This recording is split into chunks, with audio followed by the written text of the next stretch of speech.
Let me just start off by saying almost everything that we do is a story. I mean, as kids, when somebody tried to explain me mathematics, unless it was told to me as a story, I didn't get it. The human mind has a particular way that it operates. It turns everything into a fairy tale or a story. And even scientists, when Einstein says, this is my theory, I have to go out and prove it, even Einstein is telling a story. He's told himself the story of his theory and then goes out to prove his own story. So the best way of education, we find, is stories. So the question, are we telling the right stories, is really, are we in Asia telling the right stories, or are we just, in order to be international, are we just dovetailing ourselves into being international and forgetting who we are? Because there is no other way to tell a story except an instinctive way, and that instinctive way comes from who you are. And I could just give you an example, if you really want. When I was asked to do Elizabeth, I was very, very hesitant, because, you know, it was what in Britain used to be called a frock film. It was a film that a genre that I had no interest in, and so I didn't know whether I'd be able to tell the story. So when I finally said yes, I was faced with this situation is, from what point of view am I going to tell the film? Not the story, there's a script. How am I going to show it? How am I going to present her? Am I going to present her from the point of view of how a British director would? How people have seen her for years and years? Or I'm Indian, I'm steeped in Indian mythology, I'm steeped in Indian culture, I learned my filmmaking in what they call Bollywood. Am I going to tell the story from that point of view?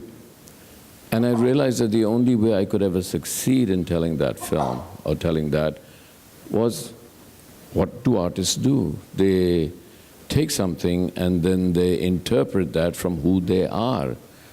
I am Asian, so I have to tell my story through being Asian. So I went out and did that, actively did that. There was a point when I was doing a film, doing a scene, and I'm not sure how many of you actually seen or remember that film, but there was a point where Elizabeth discovers that her boyfriend is married and has a child. And it was great revelation for me. It was a great, very dramatic point of view. Because in that dramatic point of view, the queen doesn't know what her own lover is doing, is what the fundamental issue was. When you get into power, how much do you really know what's going on? And the way I wanted to do the scene, Richard Attenborough and Kate Blanchett said, Shekhar, it's too melodramatic. And I said, you know what? I don't know what it means. What does it mean when you say it's too melodramatic? I'm not asking you to be melodramatic. I'm not asking the actors to be melodramatic. The situation is melodramatic. And the reason I'm giving you that example is because there's a fundamental, because if you ask me, so is there a difference between how we tell stories in Asia and how stories are told in the West? Here's the difference. And I said, I see this point as melodrama. I'm not asking the actors to be melodramatic. Let me shoot it my way, you don't be melodramatic. I did it my way, and the audience reaction was amazing. So here's the difference. If you're telling stories from where you stand, where you are, or where I am is Asian, we come from cultures that have a different word for melodrama. We call melodrama being mythic. So we believe that life is mythic. We believe, I believe, to be born is mythic, melodramatic. To die is mythic, melodramatic. To fall in love is mythic, melodramatic. To be betrayed is mythic, melodramatic. There is something about us that believes that we have a certain destiny. If you look at great Asian stories, there is something about it that we believe that there is something about us that we are destined. Things that happen to us often are destined to happen. In the West, the philosophy says that your individual will is stronger than your predetermined destiny or your karma. And when you look at the way they tell the stories and the way we tell our stories, the story might be the same. Our interpretation, the way we tell that story becomes different because there's fundamental difference in philosophies. Is it that vastly different? No. The difference is interpretation. So why is this question important? Let me come back again. If you are Asian directors aspiring to tell international stories, do you go and make films in, I mean, we just saw Chen's film, which is completely him, even though he lives in London, he's made his film here in Singapore. He's completely interpreted who he was at that time. And the film, I would say, some people say it's hugely emotional. I would proudly say it's Asian and it's melodramatic, but not melodramatic in a bad way, melodramatic in a very beautiful, wonderful way. So that's some fundamental difference. As Asian cinema is rising, as consumers, and we are all rising, so we are developing, our audiences are getting more and more power. I've said this before, but I'll say it again. When they make Spider-Man 6, Spider-Man, when he takes his mask off, he'll probably be Chinese. If not Chinese, he'll definitely be Indian. He'll be one of those two. And when he does that, he'll probably be swinging from Shanghai, and if he's not swinging from Shanghai, he'll be swinging in Mumbai. And if Singapore gets its act together, he'll probably be swinging in Singapore. So there is that kind of a shift happening. In that shift, how do you take advantage? Why do all Asian filmmakers go to Hollywood and live there? What is the potential of Asian filmmakers creating international films, living in their own places, being influenced by their own cultures? Chinese filmmakers have, Hero and Crouching Tiger and films like that. They've done that very effectively.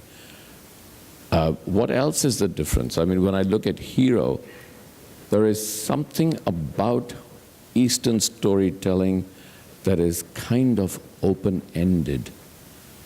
What does that mean? It means that if you take Monkey King is a classic tale in China, and the tale of Monkey King actually doesn't end. The classic tale in Mahabharata in India, where we say all stories come out of, there's not a single story that is not enclosed in the myth of Mahabharata. It never ends. The moment you end one story, there's another question. When you answer the fundamental questions, the plot that arises in one story, at the end of that story, actually 10 other questions have turned out. So we have this ability to comprehend never-ending stories.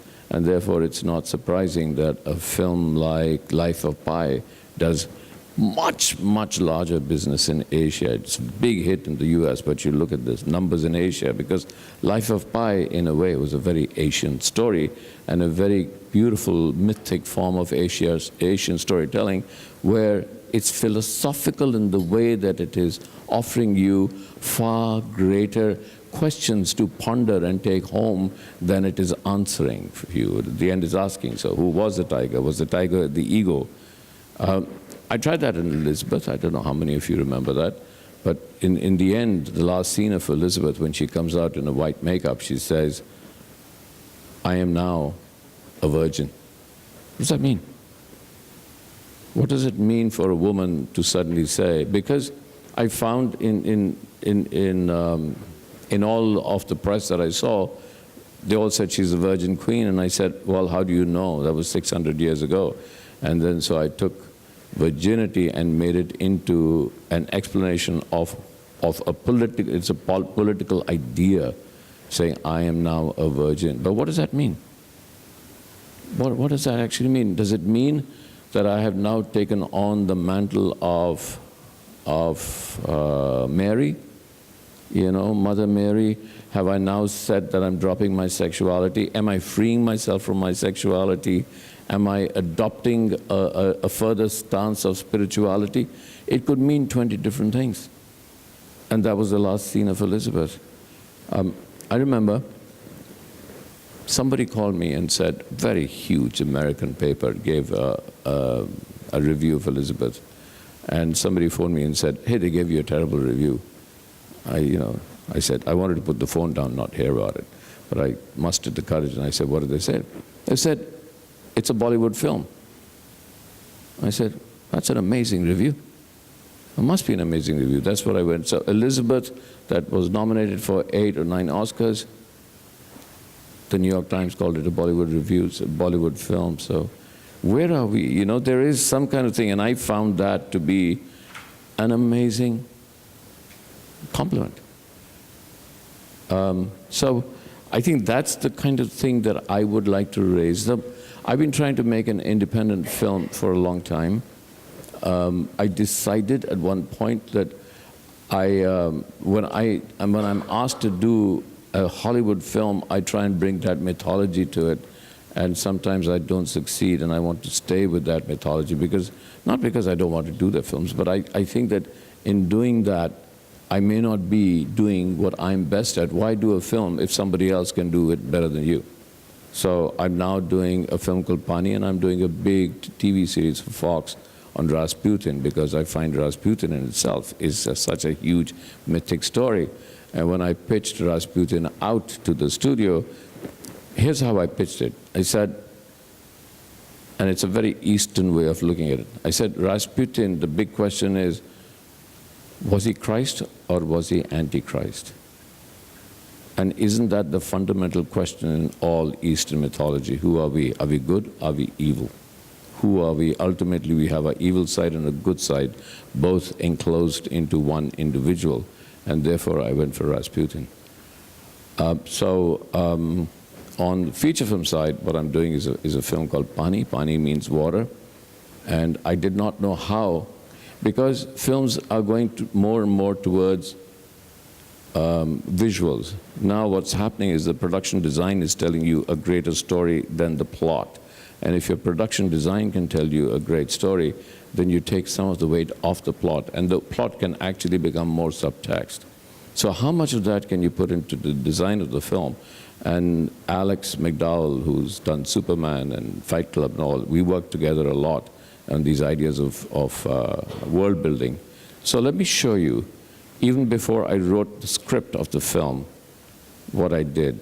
This is a downloaded version, so it might be pixelated a little bit, but I just wanted to show it to you to show how I'm trying to tell a story from an Eastern point of view that is mythic in its way, just through the design of the film. And then I started to write the script. I created the world before I wrote the script. So if you guys can do it, and if you have or if I've given you the right downloads, yeah. I think you need sound.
So thank you very much. That was pretty good. It was a little thank you. Thank you. So it's a little pixelated, so I apologize for that. But I just wanted to show how today, when you're out to make your films, the audiences worldwide are they're really tuned into you. And if they're tuned into you, they're watching everything that you do. And one of the things that audiences maybe 20 years ago, because we didn't have the facilities 20 years ago, today are picking up information by every message that you give. And the messages that you give in your design are really important. So you can take some of the plot and put it into design. So mythology. Let me talk about storytelling and mythology in this, and then I'm going to open it to questions.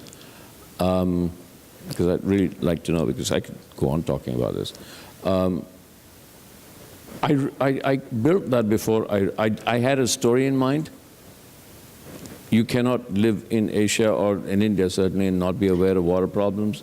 You'll probably recognize the upper city. I certainly recognize the lower city. I see it every day in Mumbai. I can see which way the world is heading. I decided to create one city of the future where the upper and the lower city live together. Why was the upper city on top? And why is the lower city on the bottom? We have a mythology, a mythic saying in India. And in Hindi it goes, Amir garibon ke kandhon pe rehte hain. We say it all the time. What it means is that the rich live on the shoulders of the poor. So those pillars that you see holding the upper city up, they exist in the lower city. The pyramid, the bottom of the pyramid supports the top of the pyramid. The top of the pyramid cannot survive if the bottom of the pyramid crumbles, and it supports the weight of the top of the pyramid. So the design came out of mythic ideas. And so I made this, I presented this when I went to Hollywood. A lot of Hollywood big people were interested. And the problem was, I knew this would happen. I was really scared this would happen. They all said, oh, it's beautiful. I wrote a script, and they said, why can't we increase the love story a little bit? And you know, when I was thinking of the love story, I knew that it would take away from the fundamental mythology of what I was doing. Of course, there's a Romeo and Juliet story in there, but that's only because there's a genre of love stories in every film that you do. If you do the sinking of the Titanic, you write a love story. If you're doing Avatar, which is about what we're doing to a planet, you write in a love story. It's the one genre of great mythic genre that surpasses all geographies, all cultures. But my big fear was that people would say, oh, because they would hang on to the most comfortable thing in the film. And to me, the most attractive thing about the film is its discomfort. And I think, for example, if you looked at this very successful film like Slumdog Millionaire, which has probably done $500 million, which is made in India, the most attractive thing about it is the discomfort of it. You sit in there and you're trying to escape it, but you're enjoying it at the same time, and you don't know what to do. And therefore, it kind of holds on to you. And if I took the discomfort out and just made it into a beautiful love story, I have this great fear that the film would be less comfortable, or more comfortable, and then it will neither be that effective, nor would it be as successful. So, let me turn it over to you. I've given you examples of how I'm thinking now. I'm hoping more and more Asian directors would say, and not have to do what I had to do, was if I wanted to make international films, I made Bandit Queen, I got an agent, I went to live in Hollywood. I struggled to keep my identity. I came back to India to make this film. I now live in Mumbai. I go for meetings, I'll spend a month there, I'll come back to Mumbai, because when I come back to Mumbai, I'm reminded of my mythology. I'm reminded of my culture. I'm reminded fundamentally of who I am. And as long as I know who I am, how can any artist create anything except from the fundamental churning of who that artist is? So you have to digest it into who you are. So, questions, please. Otherwise, I'll drone on. Yes. Any questions? Somebody here? Anybody? Don't be shy. I'm not. Are there any filmmakers here? Yes. Yes, so let me talk about funding. Ultimately, because of my fear that if I made this film in Hollywood, they would iron out. The question was, have you secured funding for the film? I've now secured funding. The film is about $30 million, and I've secured funding from an Indian company. We're making this independently. They're fully funding the $30 million. And with that kind of confidence, I can go out and get all the casting that I need. Yeah, it's 100%. It took a long time. It took me 3 years to get funding, to find the right funding, to hold final cut. You know, that's also really, really in independent cinema or any cinema, to hold all the creativity as my power in my hand was difficult. So one Indian company called Yash Raj Films, who are one of the most successful, they've probably done everything that they can in India, and have grown to be one of the largest and most successful. This they're seeing as their foray into international cinema. Take a very, very Indian, you know, A.R. Rahman, who did Slumdog Millionaire and got many Oscars for Slumdog and for 127 Hours, is doing the music. That's bit of the music is there. There are songs in the film too. It's not like so. But then, why would I let songs go? Why would I let music go? Because it's fundamentally steeped into my blood. You know, when I think of a film, I've missed shooting music. The idea of the rhythm of music and the rhythm of cinema and the rhythm of the visuality of cinema and the storytelling of cinema is so steeped together that sometimes I feel, why did the West lose how to do West Side Story? I mean, Baz Luhrmann from Australia is constantly bringing it back. Even if his films are not musicals, there's music in them. And even if there are no songs, you can sense the musical rhythms of the film, and that's why they're so beautiful to watch. Why did the nation that made West Side Story not make at least hundreds of musicals from there? So yes, I've secured funding. Thank you.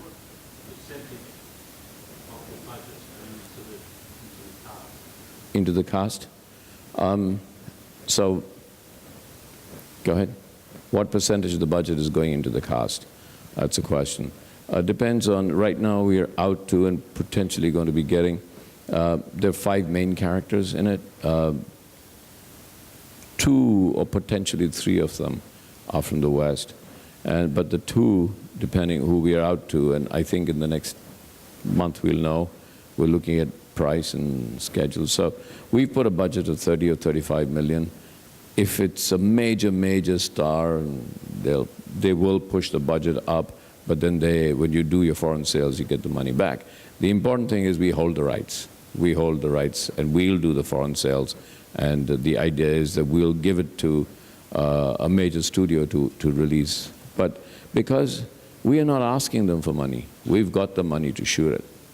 We will need them for distribution. We can't distribute it ourselves, obviously. Although the Indian company that I'm working on, Yash Raj Films, you know, Indian films have a diaspora market. They regularly the big ones make $10, $15 million worldwide anyway, you know, the really big ones. The biggest one, actually, you know, 11 years ago, Monsoon Wedding made $30 million worldwide. And that was 11 years ago. That was amazing. Nothing's touched that since. But of course, you know, it won Venice and went on from there. The question that keeps getting asked is, are you telling an international story? There is a way, stories are international. What changes is the way you do it. That's why if you go to the US today, they'll tell you many, many things. And one of the things is, when I first went there, many things were said. Can you make a film, Shekhar, that will appeal to Midwest? That changed. Can you tell a film that will give it can I get some great trailer moments? That's because the first weekend became very important. The question that is being asked now is, will it sell internationally? That's the fundamental question. As the international market is gradually moving from being 20-30% to about 60-70% of the large cinema markets, it probably go up to 80. Once your international market is 80% of your box office revenues, you're looking to the West. And that's the great opportunity for filmmakers sitting in Asia, is that we are the market now. We're the marketplace. and if we are the marketplace, how do we adapt? It is not that Hollywood is suddenly dead. Hollywood knows how to market these films. There is a reason why Spider-Man is huge in India and Spider-Man is huge in China, is because they know how to make these films, they know how to market these films. But there's also a reason why we adapt to films like Spider-Man more, because they have a great sense of mythology in them. But there is a way to go further. When I watch Hero, which is one of my favorite films, and I watch it again and again, I keep asking myself, my God, you know, look at this story. Sometimes, even in the West, I told some friends of mine who produces and finances, I said, hey, here's a story, right? There's a guy who lies in a coffin, and then you open the coffin, and he comes out of the coffin, and he's suddenly got a tail and scales, and he goes out and he falls in love with a girl who's got tail and scales. Would you like to spend $200 million on the film? No. Of course, it's the story of Avatar. Ultimately, when you look at it, that's the love story. You know, it's like, but what's the subtext? What's the fundamental mythology that you're using? That's the idea. So I'm saying this again and again because the opportunity in the next 5 years for Asian filmmakers is huge, and the opportunity is to take advantage of how to adapt international storytelling to the idea, to who you are. But you have to try and adapt international storytelling, find stories that will move internationally, that can be actually distributed by and understood by Hollywood distribution machines, which are huge. And how do we tell our stories? Because we are the ones that live here, we are the ones that know our markets. So when I say we are the ones that know our markets, the question that I get asked often is, so China and India are completely different, what are you talking about? Yeah. How many of you have heard about Monkey King? Everybody, right? Raise your hands, don't be shy. Everybody has. How many of you heard about Hanuman? The Indians will. Oh. Just look at the way, how close together the stories, even the storytelling of the two characters are, right? The idea of melodrama is huge in Chinese films. The idea of family is huge in Chinese films. The idea of music is huge in Chinese films. The idea of melodrama is huge in Indian films. The idea of family, one brother gets lost, huge. Or the girl is married away somewhere and she doesn't get along and she runs away, then finally the lover finds her, comes back to family. Family is huge. The idea of family is huge in India and China. So our fundamental stories, our fundamental cultures are very, very similar. And that happens all over Asia. And so there's a reason why Indian films, for example, are very popular in Morocco and Indonesia and Thailand and China. They used to be. Now the Chinese policies have been a little different. But the storytelling of the fundamental storytelling is very, very similar. So I'm just making an argument here that there is an Asian kind of, if you diversify or make your ground a little larger, there is an Asian cultural of storytelling that transports to film and television. And so there's a commonality in Asian storytelling. There's a question there. Hello. Oh. Do you ever face a conflict between the story you want to tell and the story that you think will sell? And if so, how do you reconcile that? Do I ever find a conflict between the story that I want to tell and the story that will sell? For me, the fundamental way stories rise is a moral conflict. That's what storytelling is. Everything is a conflict. A great piece of music is a conflict between notes. A great poem is a conflict between words. Storytelling is moral conflicts. So what I do, for example, Pani, the story of Pani, of how it arose in my mind was, I heard an Indian politician that everybody, because he was rural and we are all urban elite, he made a statement that, and we all used to make fun of him, and I read one of his statements and he said, do you know, he was talking to the farmers and he was giving a lecture, and I saw it on television 12 years ago. And he said, do you know that these guys who live in cities, in one flush, they will expend as much water as is not as available to you for your whole family in one day. That's got me thinking. That I, in my one flush, am I letting go as much water as a whole family, more than a family in a rural area can get for cooking, bathing, washing, drinking, everything. That started off. Then I started to explore this idea. And inside me, it created a huge moral conflict. I then suddenly realized that Elizabeth's story was the same as Indira Gandhi's story. The day I realized that, I said yes to Elizabeth. It's exactly the same story.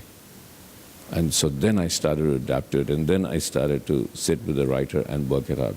So the answer to your question, the moral conflict has to be something that lives within me. Story we can adapt. That's like Pani. Yes, question here. In a world where you have international storytelling and international sales, what is your take on coming from? Sorry, can you take the mic and then everybody can hear you? Thank you. Sorry, in an international world where international storytelling and international sales are crucial, and you coming from an Asian background, what is your take on the language that you actually use for films? I mean, we've heard it in previous talks where English is the most important language in order to make the film be a commercial success. What's your take on this? Yeah, we went through a lot in Pani, what you just saw. In fact, we'd prefer to call it Pani than water, or somebody else made water, but we like the word Pani. It flows better. Like water flows, the word Pani flows. We went to, should we make it in Hindi? Shall we make it in English? How stupid is it to make Western characters speak English? Well, then, supposing it's... So then we just decided that all the Western characters will speak English, all the Indian characters will speak Hindi. When the Indian characters speak to each other, they'll speak Hindi. When the Western characters and the Indian characters, unless there's a reason for them to be able to speak Hindi, will speak in English. Whichever accent they had. I did do one thing, though. There is something, when you say English, it's not English. It's the American accent. You have to understand that there's a little difference. It's the American accent, and I suddenly realized that when the American accent comes into conflict with other languages, for some reason it stands out more, the conflict stands out more. So I made the Western character French-Canadian. So you have a slightly French accent. But I think that the world is accepting subtitles. I would prefer a film, whenever I watch Gandhi, but I have no problem. Gandhi was made in English. After a while, it's fine as long as you won't need to get it out. But if there's a very specific reason that it cannot be made in English, I think that the world is coming to subtitles. I saw Elizabeth in Italian. I saw Bandit Queen in German. You know, so anyway, 80% of your audiences are going to see it dubbed. So this thing about should I make it in English or in Hindi only refers to some very fundamental, it's Australia and the UK and the US. The rest of the world will see a dubbed version anyway because they'll all dub it into local languages, barring a few main theaters. So what have I said? I said yes. I think that the world is accepting subtitles and therefore foreign language films. It makes it more authentic. But I have no problem with making films in English. I don't think Gandhi was a worse film because everybody spoke English, even though in real life they must have all spoken Hindi. Yeah? Any questions? How am I doing for time? Do I have time? Okay. Any more questions? No. All right. How are we doing for time? Otherwise I'll speak a little bit more. I'll take off something else. Where are we with time now? Somebody tell me. How many more minutes? Yes? Just tell me. 5 minutes more. Okay. I was hoping. Yes. Bobby? Okay. Okay. Yeah. When are you expected to release this film, Pani? How much you've done work completed so far? When am I expected to release Pani? We start shooting in April, May 2014. We've been prepped for a year. We have a production design department in Los Angeles. We have a production design department in India, so they can both tie up and work together. Yeah, We start shooting in April 2014, and then whatever time it takes. It's shot in 3D, so it's a little complex. So, and we're doing an IMAX version also.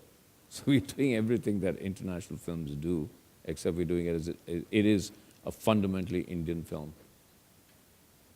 Yeah? Hi, I'm Abby. I'm from the Philippines. I came from a country where everyone is almost a big movie fan. My question has something to do with what you were talking about a while ago, about going back to basics, going back to the fundamentals. Based on your experience, years of experience in Hollywood, what do you think, if you can pinpoint only just one, what is the most fundamental story that can garner a universal appeal? Is it a love story? Is it stories on family? If there are universal stories. There are many books written saying there are only 36 stories in the world, and all stories have come out of that. I don't know. I've never thought about that. Yes, of course, the fundamental story is a love story. Yeah. And because everybody aspires to be young, the youth stories, this film is it's a sensual medium, you know, and therefore the sexier your characters look, the more attractive the film looks, and more people want to go and see it because everybody aspires to be. The youth and sensuality are big sellers. So yes, love story. The second most is revenge. You know, so many of these superhero stories are based on revenge. Somebody goes and kills somebody else, so there's the whole universe goes to, you know, planets will go to war, Star Wars will happen, all kinds of things, because there's fundamentally an idea of revenge going on there. Father-son stories have become very popular, always have been. So right from Finding Nemo, father-son story, even in that's very mythic. It's a very mythic idea. In the US culture, the father and the son, how important mother and son relationships in our cultures are, whether it's Singapore or China or in India. We always talk about the relationship between mother and son. There was a time when you couldn't make a film in India without saying the hero always had to be, the hero didn't exist unless the hero had a mother. Now we're away from that, but in the US, the father-son relationship is a big idea. So there's lots of films made around those ideas. Yeah, I saw. Does that answer your question? Yeah, thank you. Anybody else? Any other story? Any other ideas and stories? I'll tell you a little story and then I'll leave. When I was asked once, what's the nature of stories? Why do we tell stories? Why? So, all stories were told because fundamentally we needed to come and explain that we cannot explain. So when we cannot explain that, we want to explain. So when we didn't understand lightning, man made up stories to explain. There was a god of lightning, and then he was angry, and then the roar of his anger was a thunder, and lightning came down and struck that was evil. We've always made up stories to understand that. And the fundamental, if you're all, you know, all of us in the East understand this concept of us coming to terms with the infinite selves of ourselves. God, or whoever God is, or whatever God is, the idea of infinite space, infinite ideas, how do we get in touch with it? Has created a yearning in all art. The aspiration towards that which is infinite can describe a lot of what we desire to do. So let me tell you a little story. Let me make it up and tell you a story, and then I'll tell you where that comes from. Imagine that you're on a parachute. Imagine that you're floating down on a parachute. That's your life, right? And the parachute is the fabric of yourself. And you're floating down through life. And if you want to go right, you have a little bit of control, you can go right. If you want to go left, you have a little bit of control, you can go left. There'll be a storm, But you're okay because that fabric of self, the self is strong. And you can hold yourself together and somehow you'll survive it. You have hope you'll survive that. And then you keep floating down life. And somebody comes up to you and says, why don't you look up? And you say, hey, I don't need to look up. Why would I look up? And says, well, just look up. And when you look up, there's no parachute. There never was. It was your imagination, and then you scream. And then you say, oh my God, I'm falling. I'm falling. Help, I'll crash into something. And he says, but there's nothing to crash into. Well, if there's nothing to crash into, then where did I fall off from? There was nothing to fall off from. So you fell off nothing. You have nothing to crash into, and you think you're falling. So then you say, come on, who am I? And he says, that's the right question. You've now finally asked the right question. Who am I? But here's what we do. We create gods that threw us off something, and we create gods that help us survive storms, and we create good gods that's trying to save us when we fall, and we've created an innumerable number of mythologies, from top to bottom to everywhere, to explain how we handle this parachute. So fundamentally, in order to explain our existence, we created mythology. So there were devils, demons, and angels, and everything that came to support us, to destroy us, and in conflict with each other. And all over the world, these mythologies arose. Out of those mythologies, we're still telling stories. Every film that's a big hit will be related to one of the mythologies that were developed by our own attempt to explain ourselves. I think the next session is here. Thank you very much. It's been wonderful being here. Thank you.